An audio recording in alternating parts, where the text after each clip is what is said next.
Hello and welcome to Show Studio's coverage of the Autumn-Winter 2024 women's wear season. Well, mostly women's wear. I am their fashion critic, MC Hill, and in our first roundup, we will cover key, maybe not so key, selections from the first 3 days of the New York shows. What have we seen thus far in New York? Well, we're about 2 hours removed from Ludovic de Saint Sernin's debut. We've seen Willie Chavaria dance with the sacred and the profane, both in film and catwalk iterations. We've seen muscle-bound clothes for strong women at Colleen Estrada. We saw Jughead's mama, the actress Gina Gershon, walk at Colleen Estrada. We saw eyes watching us as our eyes watched clothes at Area. There was kind of a surrealist mien happening there. Also punctuated with a little Pierre Cardin 1960s touch. A 15-year anniversary from Joseph Altuzarra. More on that later. We saw Peter Doe try and a try to get the helmet Lang thing right for his second stab at it. Hope springs eternal, doesn't it? But where I'd love for the audience to start with us today is with Olivia Cheng for Dauphinette. Olivia's latest collection had show notes that were a nice way to understand the first 3 days of New York Fashion Week. So first off, congrats to Olivia on a truly gripping collection from New York. And audience, let's get into Olivia Cheng's show notes. Unsurprisingly, I found that the commercial pursuit of happiness is a rather abstinent practice. I'm a growing, sartorially starving girl, and I have to live up to my appetite. I'm equal parts whimsical and insatiable, ethereal and feral, kind-eyed and cold-blooded. I'm a practicing vegetarian in a ferociously carnal state of mind. The same part of my silly brain is obsessed with both Atwood and 303's depictions of appetite. I'm inspired by both's commitment to guiltlessness and artistic perspective on shrugging it all off. This collection is not about being the happiest brand on earth, or about being a brand at all. It's work that can be worn, but doesn't have to be. Even after desperately seeking out the technical skills and know-how to make astute ready-to-wear, my favorite things are made on the floor of my apartment. I'm an artist practicing guiltlessness. I'm a vegetarian devouring the meat lover special. I'm the monster hiding under your bed. Conflicting stuff, which was how the New York approach to design kind of gave over the first 3 days, where there's this sense of hubris with an intent to design something, meaningful. It is within that contrast that I'd love for us to start with Joseph Altuzarra's collection. As stated earlier, this was Altuzarra's 15th year in business. The designer personally invited people to the show via email. The show was held in an intimate location at the Woolworth building, which is also the company HQ for Altuzarra. He was looking at the idea of clothes as genuine personal articles, right? You love it to death, but it's also fashioned to within an inch of its life. And that was kind of the proposal. There was a French idea of outerwear, and perhaps that's covetable for some people. But on the whole, this collection hit my gut in an angry way. You had girls exiting wearing frilly, floppy, clownish collars with matching frilly, floppy cuffs. And the whole clown core aesthetic was typified by sad, flat shoes. We all know clowns wear flat shoes. So I was just wondering, who wants to dress like this?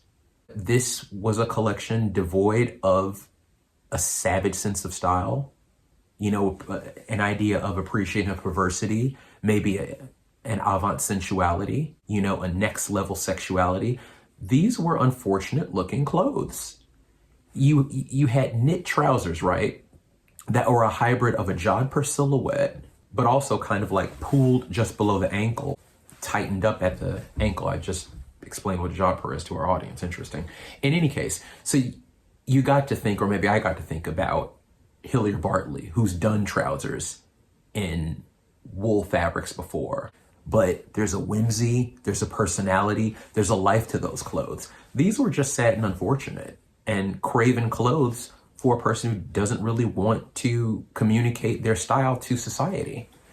And so, as my insides were enraged, I couldn't help but wonder, this is New York, so you can't help but wonder, right? I couldn't help but wonder about Mrs. Prada and Katie Grand's Miu Miu collaborations. Joseph Altuzarra proposed Harlequin on the runway. This is Harlequin. This is a print for if you've got fashion balls, you wear it, right? We all remember Mrs. Prada's, Harlequin collection with Katie Grand. It was fantastic. These are clothes you hide in the library behind. And so that was upsetting. There were some coats where, very left bank. If you want to wear these trench coats, these outerwear pieces, have at it, go off. That's great. But what I found the most galling were two of the ugliest dresses you will probably see coming out of New York from a really good designer. These two dresses, the first dress was in red, and it was a boat neck, and it had these rosettes adorned on obviously the front of the bodice. Truly hideous stuff. Truly hideous stuff. The more galling of the two, maybe ecru, maybe vanilla, definitely vanilla in terms of taste. A kind of sweater dress with, again, that clownish collar, the clownish floppy collar, and this kind of like abstract astrological sense of the cosmos in blueprint over the dress. And it was kitted out on a black model.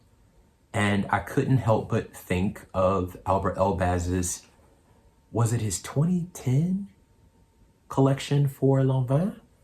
And near the end of that show, there were 5 models exiting in a phalanx. They were all black, and they weren't wearing dresses. They were wearing these sad rompers with these kind of jungle topiary batik type prints. And so you can easily infer a certain stereotype and be insulted. His mission statement was, if I have these girls exit, and even though this print has nothing to do with the collection, if I have them exit en masse, there's power in that.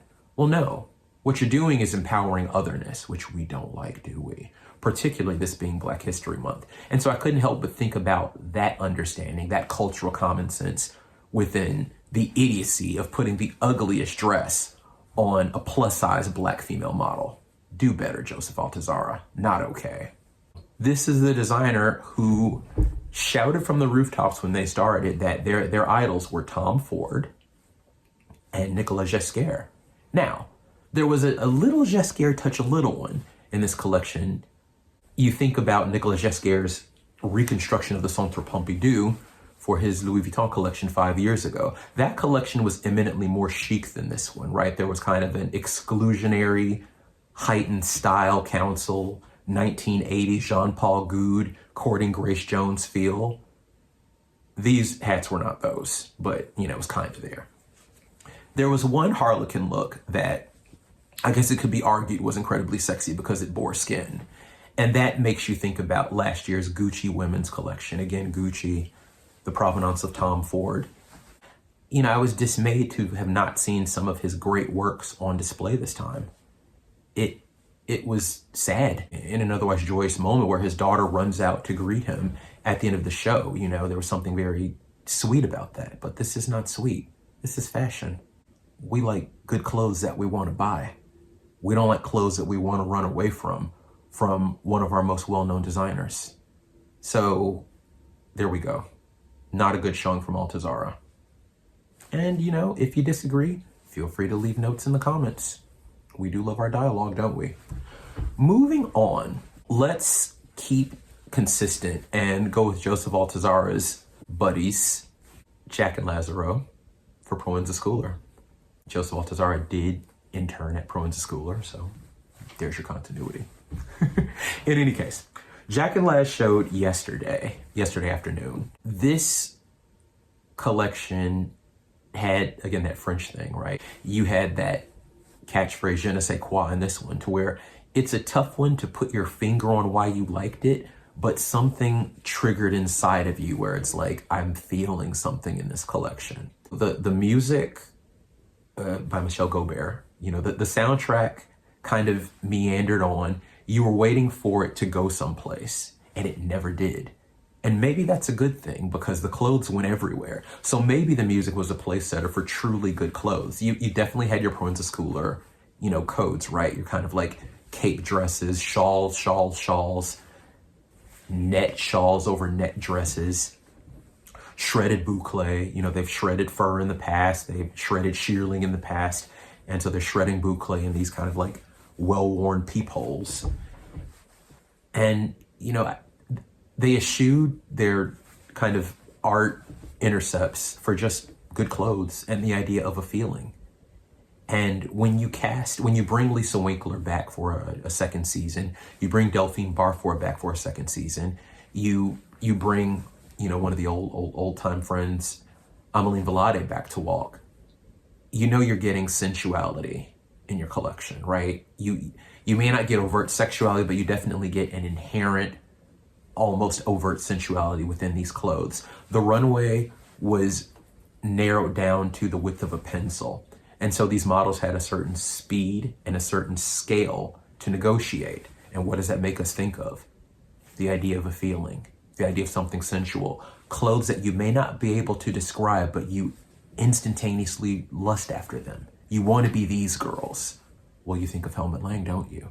I find it very funny that in 2 seasons of Peter Do at Helmut Lang, we've had designers that obliquely understand what Helmut Lang contributed to the industry.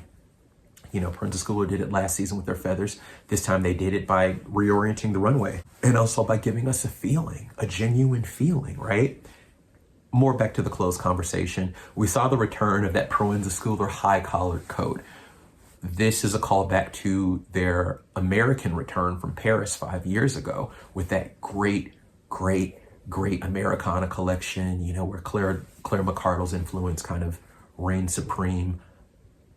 Denim, prairie dresses, great casting. Gemma and Sasha, just great. Tasha Tilburg, great casting. And so some of those codes kind of trickled back in. The high collar, the denim. Some people may see the denim and just think, oh, Margiela, oh, stop it. They were working on stonewashed denim 5 years ago, and they're just tweaking it. They proposed it last season, and so it's a constant negotiation of what we want this wash to be. And so it's nice to see those kind of returns again. Overall, it was just a really good showing from Jack and Les, from Proenza Schouler. There's always been that kind of downtown girl idea for them, and this girl felt neither uptown or downtown, because does that even exist anymore? Does that idea even exist anymore? I'm not sure. Leave notes in the comments. Help us. You wanted to be this girl, and you definitely wanted the clothes that these girls were wearing. The hair was right. The collection was well styled. There was an ethereal sense of sensuality in this one, and the clothes typified that. So bravo to Jack and Les. Bravo to Proenza Schouler. Let's move on to Ludovic de Saint Sernin. Ludovic's clothes, as we know, are worn by Doja Cat, Bella Hadid, the girls who were girling, the Jenner sisters. We know we're getting eyelets, we're getting lacing, cross lacing externally on trousers.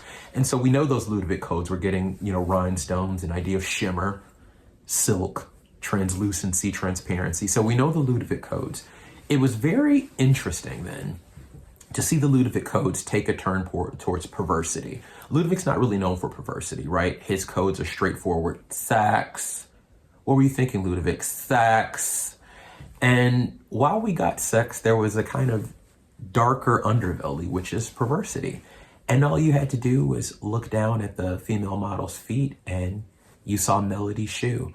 Melody Shoe is a 1987, let's call it 1987 transgression from Robert Mapplethorpe, the iconic photographer, from Robert Mapplethorpe's Still Life series, right? This idea of a gruesome light and shadow, but also composition, a real academic know-how for photo composition. So as much as you may be turned off, you really can't slate the efficacy of the photographs. Also, you think of Robert Mapplethorpe's 1980 photographs of himself. I guess they're called self-portraits.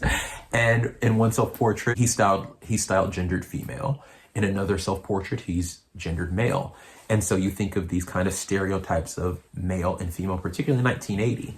And this is fodder that Ludovic probably should have founded his company on, right? This idea of extreme gender, but fusing gender. That's a Ludovic thing.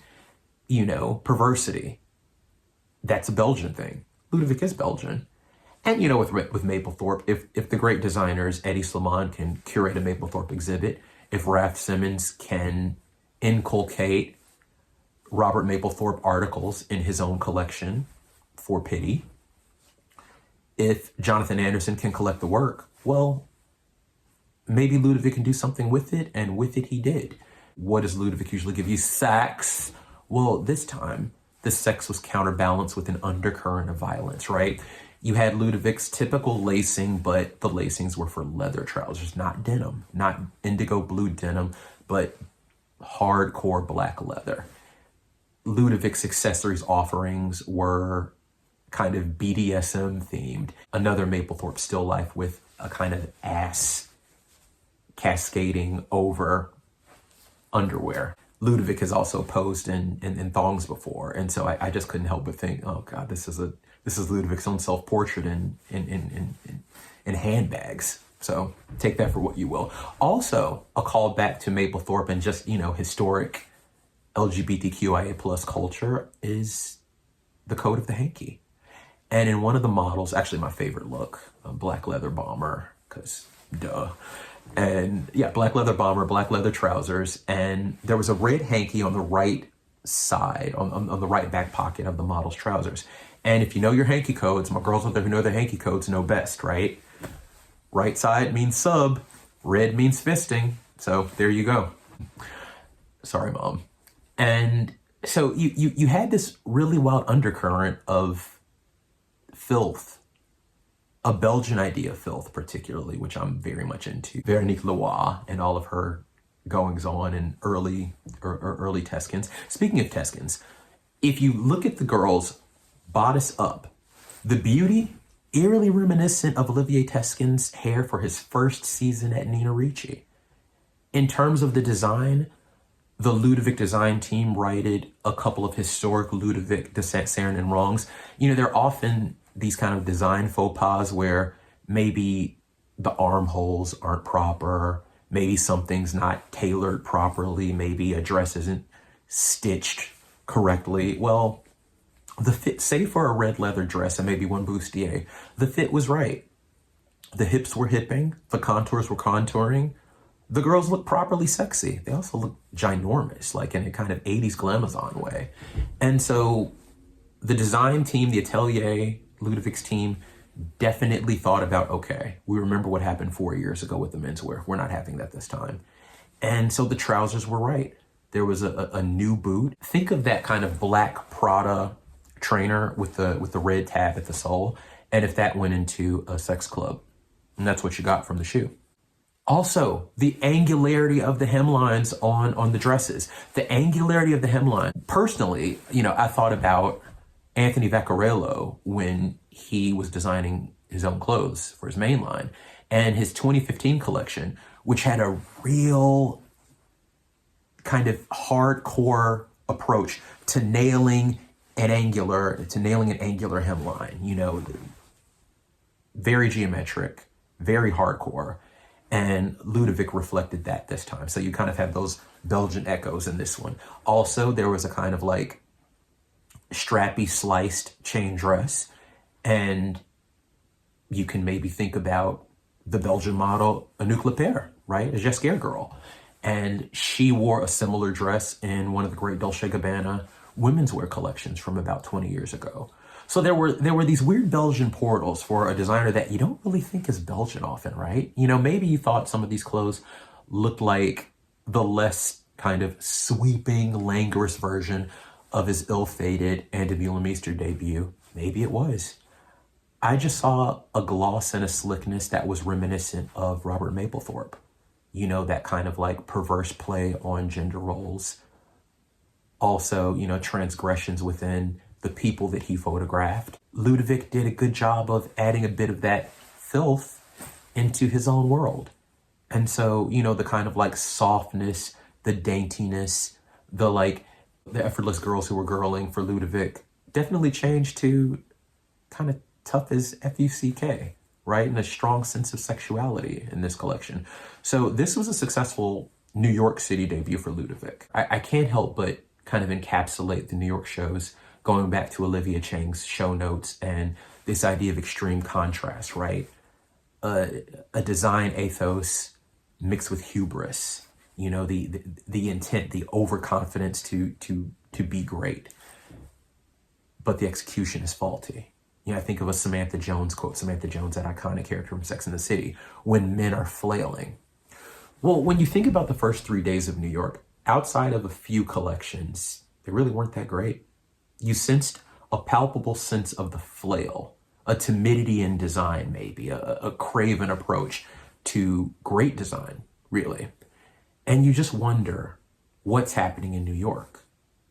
You know, I wrote about the Fendi Men's show a couple of weeks ago for Show Studio. And in that review, I remember saying something along the lines of, when designers care and really care, and they bring their A game, we are duty bound, our instincts are duty bound to buy something or to care back and to love it and to learn more. And that's what the best design can give you. You know, you think about today being the 14-year anniversary of Lee McQueen's death, and you think about an idea of ferocity. You think about an idea of imperviousness. You think about an idea of greatness. You think about an idea of rigorous, strict, intrepid design. I'm not sure we're seeing that. Actually, I'm sure we're not seeing that. And that's kind of hard to swallow on a day like today. You know, in a Yohji Yamamoto review, I brought up the fashion photographer Max Vadicool and this 2005 editorial where he photographed New York icons like Christina Ricci, Claire Danes, Liev Schreiber, the Martha Graham Dance Company, for Christ's sake, Q-Tip, Mark Ronson. And you can almost blink and think who this New York icon corresponds with in a design sense, in a fashion sense. Well, this person relates to this. Martha Graham could possibly relate to Marc Jacobs, as could Christina Ricci when you think about his Follow 5 collection. I'm not rambling, trust me, I'm not. It's going someplace. That time feels a bit bygone. I mean, obviously it was 19 years ago, but can we think, and I challenge our audience to think about this and, you know, help us out a bit. Can we think about who are these New York designers designing for now? Who are the New York icons that correspond to maybe an area collection, a form collection, a Kate collection? Why should we care about a Kate collection that is in this massive black box space? Again, you think of black boxes. You think of Lee McQueen again and his black show. You think of the Wolves collection. And then you see these clothes that are fine to purchase, fine enough to purchase for Catherine Holstein, but there's no compulsion to think about, oh my God, these clothes are incredible, I need to think a little deeper. No, you don't. You just need to buy them and move on. And so I just wonder where the teeth are in New York. You think about this industry, the fashion industry, that challenges you every day, just like New York. You know, you're compelled to get up.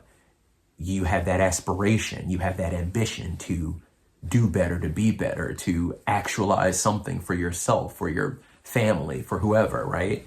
And, you know, you have this city and you have this industry, both challenging and taxing you. But where's the challenge there?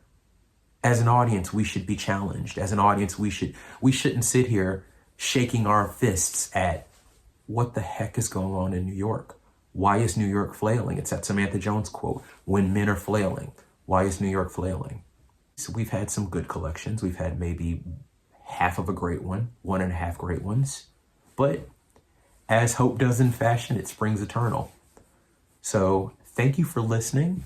We will come back with a second roundup in a few days to kind of close New York out. And when men are flailing, we cross our fingers. And happy Black History Month.